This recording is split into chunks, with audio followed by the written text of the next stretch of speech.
তার বক্তব্য শুরুতেই শ্রদ্ধা ভবিষ্যৎ স্মরণ করছি। আজ 8ই ডিসেম্বর দিসপুর মুক্তি দিবস। 1971 সালের এই ঐতিহাসিক দিনে দিসপুর মুক্ত হয় পাক হানাদার কবল থেকে। এই মহান দিনে আমরা গভীর শ্রদ্ধার সাথে স্মরণ করি দিসপুরের সকল শহীদদের।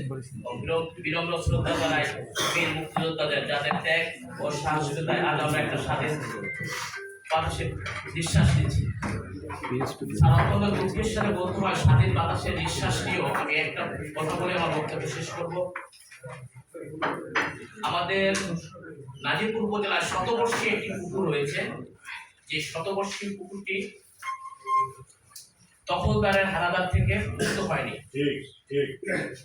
এটি একটি জলাশয় না, এটি ছিল একটি এই অঞ্চলের ইতিহাসের নীরব সাক্ষী। শতবর্ষী এই পুকুরটি খনন করা জমিদারি প্রথার শাসন আমলে। শত বছর ধরে এই এলাকার মানুষের সুপের পানির চাহিদা মেটানোর প্রধান উৎস। বিগত আওয়ামী সরকারের দোসররা ওই পুকুরটিকে দখল করে পুকুরের চতুর্পাশে দোকানঘর নির্মাণ করে মার্কেট করে ওই দোকানঘরগুলা ওই তৎকালীন আওয়ামী লীগ নেতারা ভাগ বটরা করে নিয়েছে। নেওয়ার পরে তারা আবার ওই দোকানঘরগুলা অন্যত্র বিক্রি করে দিয়েছে। আমার প্রশ্ন হলো, স্যার, সরকারি জায়গা কিভাবে বিক্রি করলো? অপরদিকে নাজিরপুর ইতিহাস ও ঐতিহ্য এই পুকুরটির সাথে জড়িত। এই পুকুরের এক প্রান্তে হয়েছে কালীবাড়ি মন্দির, যে ঐতিহ্য বহন করে, অপর প্রান্তে কালীবাড়ি একটি মসজিদ।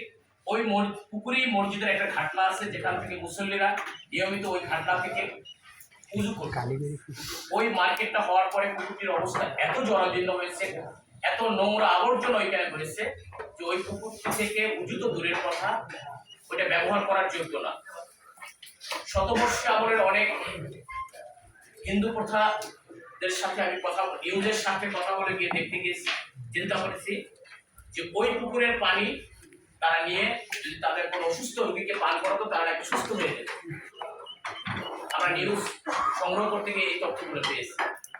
তো নাজিরপুরবাসীর পক্ষ থেকে আমি আপনার কাছে প্রাণের দাবি, এই পুকুরটি জেলা পরিষদের আন্ডারে নাকি পরিচালিত হয়।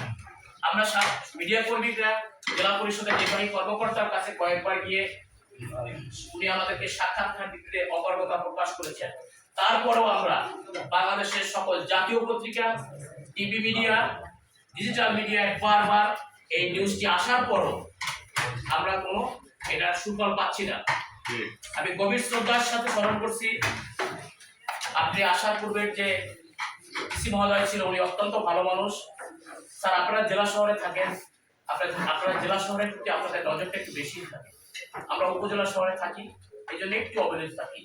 তৎকালীন ডিসি মহোদয় দিসপুর জেলা শহরের বিভিন্ন অবৈধ খালগুলা উদ্ধার করেছেন। ডিসি স্যার অনেক সৌন্দর্য বর্ধন দিসপুর শহরে করেছেন, যেটা স্বাধীনতার পরে ওইরকম সৌন্দর্য বর্ধন হয়নি।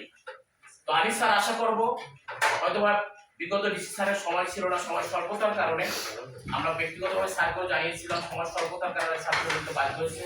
স্যার, আপনার কাছে আশা করব, এটা নাজিরপুরবাসীর প্রাণের দাবি, আপনি আমাদের এই পুকুরটির চতুর্পাশে এই দোকানগুলো উদ্ধার করে সুন্দর একটা রেলিং সৃষ্টি করে আমরা যারা ডায়াবেটিসের রোগী আছি, আমরা যেন প্রতি বিকালবেলা ওইখানে জগিং করতে পারি। এটা নাজিরপুরবাসীর প্রাণের দাবি। স্যার, আপনি আমাদের এই প্রাণের দাবিটা রক্ষা করবেন, ডায়াবেটিসের রোগীদের হাত থেকে স্যার রক্ষা করবেন। ধন্যবাদ স্যার আপনাকে। ঠিক আছে।